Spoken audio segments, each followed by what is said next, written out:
pa i kryer detyrat nuk ka fonde. Kështu Bashkimi Evropian shpreson të detyrojë Kosovën dhe Serbinë që t'i përmbushin detyrimet. Po pra, mos angazhimi i tyre në normalizimin e marrëdhënieve mes vete, përfshirë zbatimin e obligimeve nga dialogu që e lehtëson BE-ja, nuk ka para.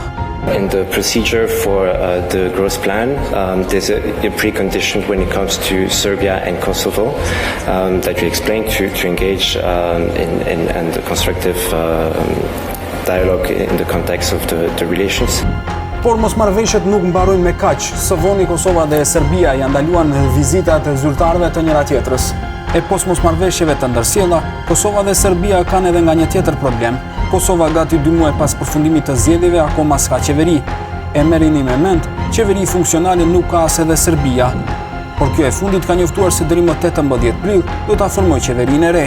Sepse siç e dini, pra si marrëveshje ndërkombëtare, edhe kjo ka nevojë që të ratifikohet në kuvend, andaj besoj që sapo ta kemi kuvendin e ri të konstituuar dhe ratifikimin e kësaj marrëveshje do të mund të përfitojmë edhe nga vënia në dispozicion e këtyre mjeteve. Paketa e përgjithshme e planit të rritjes për të 6 vendet e Ballkanit Perëndimor, Kosovën, Shqipërinë, Maqedoninë e Veriut, Serbinë, Bosnjë-Hercegovinën dhe Malin e Zi, ka shumën prej 6 miliard eurosh dhe mbulon periudhën prej vitit 2024 deri në vitin 2027.